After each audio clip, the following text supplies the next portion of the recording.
So when you're in GTA Online, you hit the first thing that's going to come across is how to create your character and what the look of your character is going to be. So you can spend some time with this because once you make your character, that's the character you're going to have forever. You can create a second character if you want, but you can transfer all of the stats from your first character to your second character. And I believe you can delete a character. So anyway, you can go through this and you make up the character the way you like it. And once you're happy with it, you can finish and start the few missions that are mandatory. You get one from Lamar, and there's a few, 2 or 3 that are mandatory. Do the introduction, the description that they offer, so you can get some more information from them. And then you're out into the open world and free roam. Once you're out in the open world and free roam, it gets to be very interesting, as you're going to have to deal with other players that want to kill you, psychopaths that like to stalk you and kill you over and over. So you're going to have to learn how to deal with that. Otherwise, it can be done in a co-op manner where you're playing with other players to accomplish missions, or you can go player versus player. So I hope this has helped a little bit. Okay, on the PC this is hitting escape, and then online, and then players, and it lists all the players that are in your session. You can leave the session and go to another session. You can click on the players and send them a friend invite, or you can ask them to be kicked from the server for hacking. And over here you can see what their kill-death ratio is, what each of their statistics are. Stamina, strength comes from punching other people out. Shooting skills are going to increase your reload time, I think, and your damage that you can do and whatnot. So it's helpful to have better shooting skills. So if you get into police shootouts, get your 3-star rating and just end up shooting a lot of police, not blowing them up with C4, sticky bombs, or grenades or anything like that. Just shooting, you'll increase this shooting score. Stealth, creeping around, flying. Okay, the next important thing you're going to want to do is you're going to want to make a character first off, but after you get past that and you do the first couple mandatory missions, you're going to want to get a car. Now you're going to get the opportunity to steal a car and have Simeon pay for all the upgrades. If you're careful and you go look around for cars, you can get what you want off the street, but you can't get any supercars. You won't be allowed to steal a high-end car and keep it for yourself. So you're going to go online here, as I showed. You're going to get your cell phone out and go to travel, and you can go to Benny's, and you're looking at the stats here. The top speed, acceleration, braking, and traction. So these are just a few cars that are available for purchase online. Now you're not going to be able to buy any car off the internet here. You're not going to be able to purchase a car unless you have a garage. So you're going to have to buy an apartment or a garage that'll hold cars. So I'm just showing you some of the cars that you can get, and what you're looking at is the statistics compared to each other. So I'm going to look at the 2-doors. I'm just going to compare all the different 2-doors.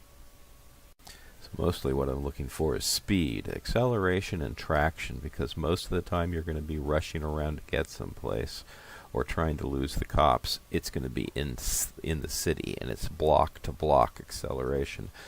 If you're on the freeway, top speed might be an issue, but it's not going to really be that big of a deal. And here we're going to see that motorcycles, even though they're extremely fast, when you look at the specifications, top speed and acceleration, it's not any better than the cars. A $35,000 car and a $16,000 motorcycle are pretty even, except the braking is much better on the bike. If you want an exotic car, you got to go to Legendary Sports, and here you can look at the supercars. And here's a $2.5 million car, the Tyrus. And you look at the acceleration and traction and top speed, and they're all better than the $30,000 car, but not that much. So now let's go to the gun store. The gun store looks like this in the regular game, but in the online, only the board to the right has any guns on it. So when you click E to purchase something, only the right selection is available. all these guns start to fill in as you do more missions and you advance. So the mini submachine gun is a must-buy because it's what you can use while driving. It pretty much is the same as the regular campaign. If you're going to be driving the car, you can use a sawed-off shot or a mini shotgun, or the sticky bombs, or the submachine gun, and you need a submachine gun. But the next thing you're going to want to do is get a main shooter, a shooting gun that you're comfortable with. If you're used to something in the main campaign, that's probably a good pick. I'm showing the stats so that you can see them and compare. But the main shooter that I like is the Special Carbine because it has a 100-round coil magazine. That's the one that I'm showing right here.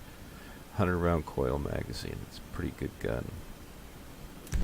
So you can see I have the drum magazine and the scope. And these things only become available later as you get more experience points. I don't like the Combat PDW. It's got a built-in silencer and slow rate of fire, and it didn't seem like it did very well for me. The Bullpup is a pretty good weapon. You can get a 60-round magazine with it, and you can get a scope. And all the scope does is when you press the zoom wheel on your mouse, or whatever you use to zoom your scope in with, it about doubles the size of everything. Once the assault shotgun becomes available, it appears to be the shotgun of choice. Stay safe! I'm in passive mode here, so I can't bring any guns up, but the advantage to being in passive mode is nobody can come over and kill me while I'm just daydreaming. So this is the Combat PDW. You can tell it's pretty quiet, and nobody's calling the police. This is the Bullpup, and you can tell it's not attention. Film that shit! This is the Special Carbine. This is a short gun.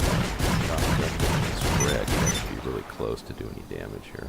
You can't shoot it from a motorcycle. Here we're going to show the rocket launcher. It locks onto your target. When it turns red, it should go and get a kill with it. Of course, it doesn't always do that, as you'll see here. And when it's not locking to anything, you can get a target. But otherwise, you just have to eyeball down the tube and just guess where it's going to go. And just eyeball down the tube, guess where it's going to go, and pull the trigger. So now I'm going to show you how to play missions on your own or start jobs and host them. You go to Jobs, Play Job, and then Rockstar Created, and then Missions. And in here you'll find all the missions that are available to play. And you look at the right side over on the side where it says Players, and if it's 1 through anything, you can play it by yourself because you can play as 1. So you pick your mission, and then you click on it, and it says, do you want to do it? Yes, I want to do it. And then the next thing that comes up, it'll load, and then it says either it's available to play where somebody else is hosting it, or you can be the host. After the mission is over, you'll get a loading screen, and it'll go through the loading screen, and then it'll drop you into the world. In the world, any of your players that just finished the job with you can be ruthless enough to kill you, and then all of your money will drop out and they can collect it. And if you've won $10,000 or $15,000 or $100,000, they can just take it. So what you want to do is you want to go into passive mode immediately. Then bring up your phone and go down to the world down below there, click on it, go to Money and Services, go to Maze Bank, go to Your Account, Main Menu, Deposit, and you'll have the money from your mission that you just made in there. Put the maximum amount in your account, yes, and then after that, if somebody shoots you, they can't take any of your money. And your money will be available to purchase anything you want in game, so you don't need to carry the money around with you. Then you bring your phone up, and you can look for the jobs and go start another job or do something else. So there's a few stores on GTA 5 Online. You just look on the map and you can find them. And you go into the store and then you can purchase food and snacks. And the food and snacks gives you health. So if you hit the button and go into your inventory, you can pick the food and snacks and up your health. So on PC you hit M and you bring up this window which allows you to go to your inventory. So here I'm regenerating my health. Going into the inventory and picking snacks, and then go into whatever I have in here, and I'm going to take some of it. Okay, in this I'm showing how overpowered the Kuruma is, the armored Kuruma. And I'm just going in here, and if you look at my green bar, it's hardly going down at all. In fact, I don't think it does go down at all. I'm going to be killing like 15 guys in here without suffering any damage. I don't have to hide behind cover to shoot at them. Just from inside the car, I'm protected. And you can have passengers come with you, and they can also shoot. So you can have 4 passengers in this car.